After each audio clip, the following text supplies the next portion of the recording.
One of the cool things about doing the Flipping the Script on Fatherhood podcast is I get to meet so many very interesting, successful people. And the young guy that I've interviewed today is a successful person in his own right, a businessman. But more so, he's a guy who came out of a divorce situation and almost repeated that. But he decided he was going to be the dad that he wished he had. So stick around and hear the story on Mastaki Smith. He's a guy who I think a lot of young men can relate to. If you're a young guy that's struggling, things haven't gone your way, you got to hear what this guy has to say. Successful businessman, father, Mastaki Smith. I grew up kind of scared of people's dad because I never really had that authoritative figure. I played football at UAB. They kind of bailed out before it got to that point. Yeah, before he made it all the way to the NFL level. He was a D1 football player at the University of Wisconsin to try to mend that relationship. And a year after that, he passed away. All right, here with a guy who came up with his parents divorced when he was really young, came up really not knowing his dad. And yet he turned things around. He's become a good father to his two kids, and he's going to tell us how he did that. So welcome to the studio, Mastaki Smith. Yes, thank you for having me. It's an honor and a privilege to be here. Thank you. Good deal. So you were telling me just when we were talking a minute ago, your mom and dad divorced when you were how old? 5. 5 years Well, old? about 4 or 5, they divorced, separated, and dad kind of went his way, and me and mom went totally packed up, moved from Mobile, Alabama up to Madison, Wisconsin, and didn't see him much after that. Do you recall kind of how that came about? At that point, that's that stage where I have some memory, but not a whole lot of, kind of some of the things that I learned later, as I got older and kind of pieced some things back together. But during that time, no, I really didn't know what happened. And in a sense, it kind of worked out because I was at an age where I wasn't exposed to maybe some of the dark or ugly side that some people, find themselves in. Yeah, so you didn't have to see the abuse and that kind of thing. Yeah, things like that. They kind of bailed out before it got to that point. Yeah, before it got to that point. It's just you and your mom? Well, it's I'm the youngest of 4. Okay. So, yeah, I'm the baby. I got 2 older brothers and an older sister. So did your mom remarry? Did you have men in your life after that, father figure? No, my mom never remarried. And it was kind of interesting because I never really seen mom even date. That was something that I'm now that I'm older, I knew that she did, but she kind of kept me shielded from it. I never saw it. I never met anybody that she was dating. And I later learned that she said that that's because she would tell him, my mom's real traditional. Hey, I don't mind you pulling up and blowing, but you're not meeting the kids. So, why do you think she did that? Just out of protection. Relationships are tricky. You don't want people coming in and out of kids' lives and building bonds and then leave. Sometimes, in a sense, that's almost worse than somebody that's just completely gone. Just depends on how you look at it. Yeah, it keeps you a little off balance. Yep. So your mom was protecting you and your siblings. So you're a child of a divorce. How do you think that has affected you? What were the hard things about growing up without your dad being there? Well, for me, it's kind of interesting because I never really felt it. I guess because I was so young. I would go to my friend's house and see dad around, and I would see the figures, and I grew up kind of scared of people's dad because I never really had that authoritative figure in there. So when you hear that man's voice, put that down, stop. It's kind of like, whoa, what's this? That voice is yeah. That ain't mama's voice. Right, definitely not mom's voice. But it never really affected me. I never was in a state that I felt like that I was necessarily missing something. I would have those thoughts sometimes of like, dang, I wish we could connect, or I wish we could, play ball, or he'd come see a game or something like that. But I never remember as much as I can remember days that I felt like it was a problem for me. Really? So you adjusted pretty well. I hear a lot of guys don't adjust as well, but that's all you knew. Yes. That's all you knew. As an adult, do you ever Do you think that's affected you as an adult, the fact that your dad wasn't around? So it's kind of unique because what I later learned, or what I started realizing, was that I did actually yearn for that relationship. Maybe it was suppressed because I was 4 or 5 when it happened, and then he was out of my life for a while. But my dad was a politician. He was a mayor. He was a businessman, and he did a lot of international business, a lot of travel. So he did a lot of work, and he saw a lot of things. And when I got older, it made me realize that for a minute it was just a relationship that I never really cared if I cultivated anything from it. But as I started finding my way through life, it realized that there's a lot of questions and a lot of guidance and information that you could get from somebody who's already been places that you desire to go. So is it difficult? I mean, I guess if you don't know any difference, you don't know that it's difficult. But in retrospect, do you see that you missed some things in your childhood because your dad wasn't around?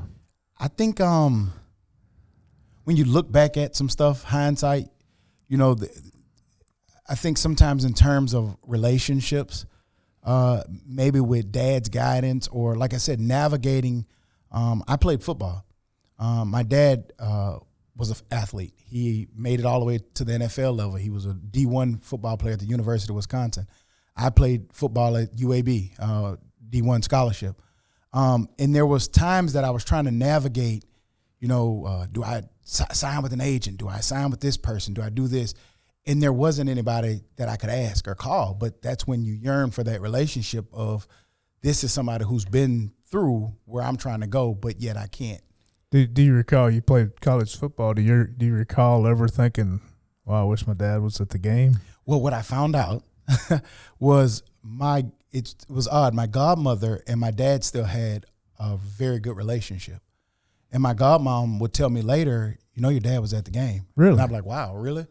And I mean, I hadn't seen him at this point in years, but he was still keeping newspaper clips and still keeping tabs on what I was doing. So he was in it. What does that mean to you now to know that? I guess it felt good to know that, he got to see me play. And I mean, your parents kind of give you some of your talents and your skill set. So it's cool to know that he was there. Hate that we didn't see each other in that capacity, like that I knew you were there. Come talk to you after the game. Hey, how was my form? And, just talking, the little ins and outs of ball. But it was good to learn that he was there. It was kind of shocking and surprising, but. Yeah, so it's interesting. He didn't let you know he was coming, didn't let you know he had been. Nope. Didn't let me know he was coming, didn't let me know he had been. Have you tried to rebuild the relationship? So my brother got married. I was a sophomore in college. And my dad showed up to the wedding. And you could see the sadness, or, he just looked real dejected. You're seeing kids that you haven't seen in 12, 13, 14 years, and now they're all grown. At this point, I had a child of my own on the way. But he did something that was, I think, commendable. He wanted to establish a relationship.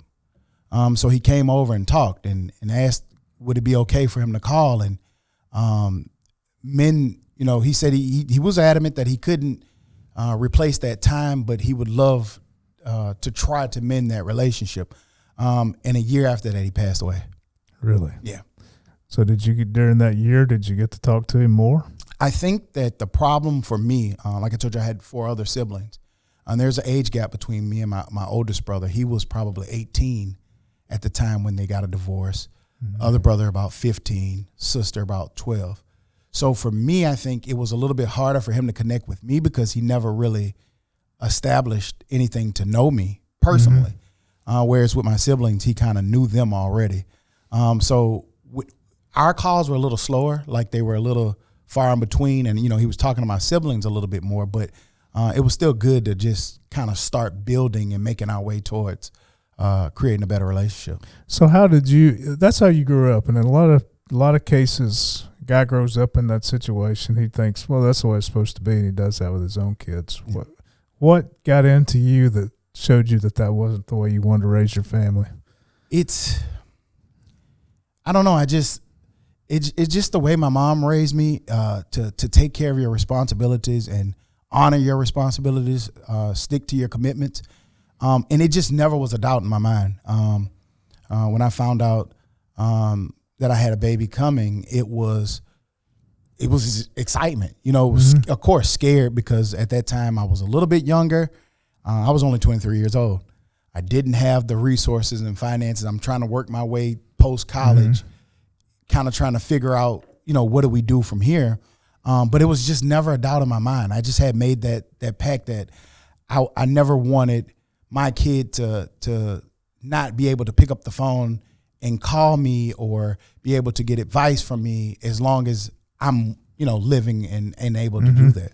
So you had a child, you weren't married, but you were committed. Yes. To the child. Absolutely. How hard is it to do that? It's extremely hard, especially when I was 23 when I had her, and I think me and mom split a few years later, and I was at that age where I'm into my career. I'm just starting into my career, but that's kind of the stage where a lot of kids my age or a lot of people my age were out partying and having fun, and here I am. I think I want to try to get custody of my daughter because it was only about a year that she was not with me. And during that year, I just kept, I actually went to church. I was really devastated that she left. And I called a buddy of mine, an ex-teammate who started, actually a pastor. I hadn't talked to him in 2 years. And I remember he picked up the phone and he said, it's funny, it's unique how God works. I haven't talked to you in 2 years, but here we are. And he kind of helped me through that period. And one of the things he told me, we would have Bible study on Wednesdays after church. And one of the things he said was, I want you to start preparing your house because your daughter's coming back. And he prophesied that over my life. And I believed it, just the way he said it and the way things were kind of trending on the other side. I really did feel like that was going to happen. So when she came back, it was a little bit scary because at that moment, like I said, everybody's partying, everybody's having fun. And you have that reality of, can I really do this? And I had family members telling me that, hey, don't do it. You're a young single dad with a daughter. Yep. And how old is she at the time? She would have been 5. Okay. Yep. And she's coming to live with you. Coming to live with me. And I remember the first day she got there, after, it was a little resistance, but once mom finally let her come, I remember putting her in the bed that night and letting her get in the bed and was like, what am I doing? But you quickly find out that, it's in men too. It's a natural thing that if you kind of dig in and you really see, fatherhood is there. It's a part of it. Like you hear about motherhood a lot. But there's a lot of natural instincts that fathers have that just kick in, that protective nature, that nurturing to want to make sure that you help your child develop and grow. It came kind of natural. So it was a lot of hard nights, believe that. But I wouldn't trade it for any other. And it was just you and her for a long time. 6.5 years. 6.5 years. It was just me and her. I even learned how to do ponytails. That was the only thing I had mastered, was just the art of the ponytail. But yeah, it was some tough nights, but it was well worth it. And you feel like your motivation was that you just been taught to take responsibility. Yeah, that's it. Why? How is it that we have so many guys that just walk away? Fright. Fear will dominate a lot of people. And you have to overcome fear, rejection sometimes. Parenting's not easy, period. Single father wasn't easy either, because if you find yourself trying to do what you think is the right things, sometimes kids reject that. And rejection is not easy for people to take. And for some, it's easier to walk away and hide from those responsibilities, because there's a lot of accountability that comes with it. And some people just aren't mature enough to handle that. And you had to give up some social life, I guess. And I gave up a lot of social life. I also I had an opportunity to go into training camp. for football. I had got a call from an agent, but I couldn't figure out how to factor in single dad with leaving. And I turned it down to go work at Target. So you're telling me, I mean, one out of 10,000 guys gets a chance to go to training camp. Yeah. You gave it up so you could be with your daughter. Yep. That's pretty big story. I looked at it from a standpoint of, and I mean, we had to do a little bit more legwork to get to that, but I got a call from the Vikings. I'll never forget it. But it was just the thought of, I knew people before me who did it, and they bounced around. And what happened to a lot of them is even if they played 4 or 5 years, that's a dream to put on that NFL helmet and see yourself in that light. But a lot of them, when they would get out 4 or 5 years later, you're looking at it and they haven't had a job since they were 18. And now you're 26, 27, trying to get out into the workforce. And it didn't work out for a lot of them. A lot of them kind of struggled with that. So you gave up that dream, but primarily because your daughter. Yeah. You put her first. Yes, absolutely. I bet she appreciates that now. Yeah. We hope so. And then you eventually got married. Yes, I did. So you've been able to establish a full-blown family that way. Yes, What is it that motivates you? When we contacted you, you texted me and you said, I'm really interested in what you're doing because it's just something I think needs to be done. What is it from a societal standpoint that we're going to have to fix? I think fatherhood is at the top of, if you're looking at family structure, I think strong fathers being in place is very, very important. I come in here every week. I've been coming to Fit Fatherhood class every Tuesday. Not mandated to be here. I came. I was curious about it, and I just fell in love with what they're teaching, who we're trying to reach, who we're trying to affect. And I actually came thinking, to be honest, a little bit arrogantly, came like, oh, I was a single father, and I'm going to come and I'm going to show these guys all of this stuff. And what I realized was, I learn more every week from those guys in there than they probably do from me. And that helps me go and keep being a great dad and a great father. And so you asked me what made me want to come here when you reached out was, one, because I get an opportunity to keep talking about my passion for fatherhood, and two, I love the podcast. Yeah, cool. I appreciate that. So what do you think is so difficult? You're a kid that came out of a divorce. What's the most difficult part of growing up like that? Well, for kids that are going through that, I mean, everything about your world seemingly changes overnight. And as a kid, you don't understand relationships. It's what's wrong with mom and dad? Like what's the problem? Why can't I just go over dad's house? Or why dad's not here? Why mom's gone? Why I got to go over here? So for kids, I think the biggest thing is that they don't understand the complexities of adult relationships. And so you also don't understand as kids how that affects you, because some of that may affect you down the line. And for some of my siblings, I don't know if they handled it as well, but it matters about what age you are. One of my brothers, he was just entering high school, so it hit him a little bit different than it affected me at 4. So I just think that divorce is just difficult. It's hard for a lot of families to go through that. And how do you navigate going from one household to 2 households? Is there any kind of agreement that you guys are working on where you're seeing each other regular? It just brings a lot of complex difficulties that you have to navigate. So you've been through it. There's got to be somebody out there listening who's going through it right now. Put yourself in the place of that little boy, maybe not as young as you were, but maybe 10, 11, 12, whose dad's fixing to leave. And I want you to speak into that camera. We're going to do just a little piece here, break this up a little bit. Speak a word of wisdom or encouragement to that little boy who's going through what you went through. Just look right there. I guess for encouragement, I would just say that nothing in life really is easy. There's a lot of difficulties that come with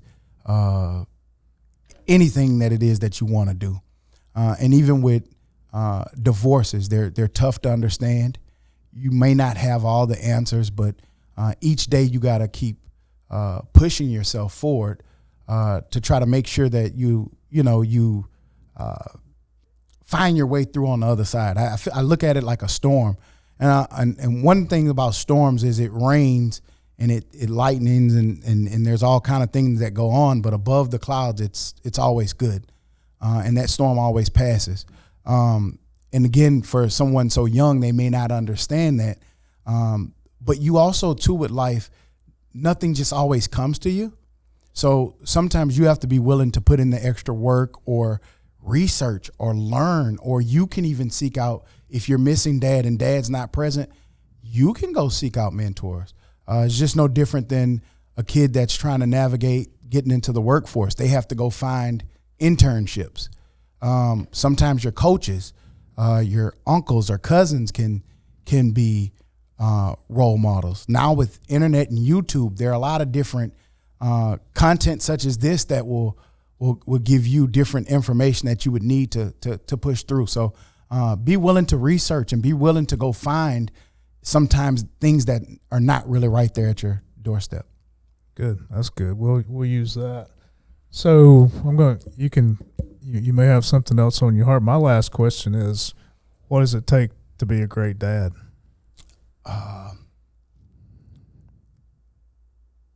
You just have to be willing to just jump into it, man. You're not going to have it figured out. I tell people all the time, there's no blueprint to this. I know people who have had their kids always in the church every day, and those kids make decisions opposite of what their parents may want for them. But just be willing to try your best every day. Be willing to impute good morals and characters into your kids. If you think that you're doing the right thing, you probably are. And just don't let anybody tell you that what you're doing is necessarily wrong, because there's so many different ways to raise kids, and it's also individualized. Every kid is not the same. You can have a family of 4, and what you did for the oldest kid, you can't do for the youngest kid. So you have to be willing to adapt to the learning styles and the personality of that child. And as long as you're willing and ready and able to step in and do that, I think you'll get through the tough times. So it's not complicated. It can get complicated, but the basis, the foundation of it is what's in your heart. So you here's a guy who took his daughter as a single father at the age of in his mid-20s. Took his daughter, and just him and his daughter for 6 years. Yep. And she's how old now? 17. What would you want her to say about you as a dad? Well, I hope she'll say I'm the best dad that ever walked the planet. But no, I just hope that she, sees the effort and understand I'm human. I'm sure I made several mistakes, because none of us are perfect. But just know that my intentions were good, and if she feels that and she sees the sacrifices that I'm willing to make and still will continue to make, then I'm good. That's the main thing.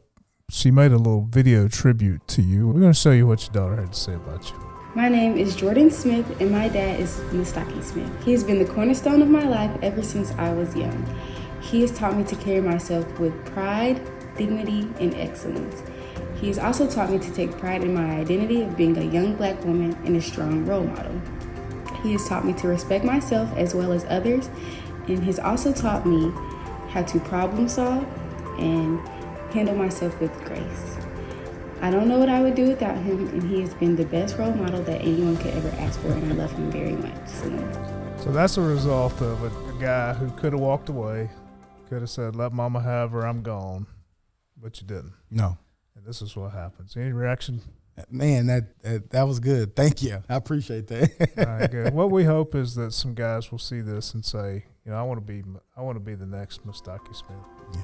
So thank you for being a script flipper. Thank you for sharing your story. And thank you for what you're doing to help folks otherwise. Yes, and thank you all for having me. I enjoyed it. Yeah, appreciate it.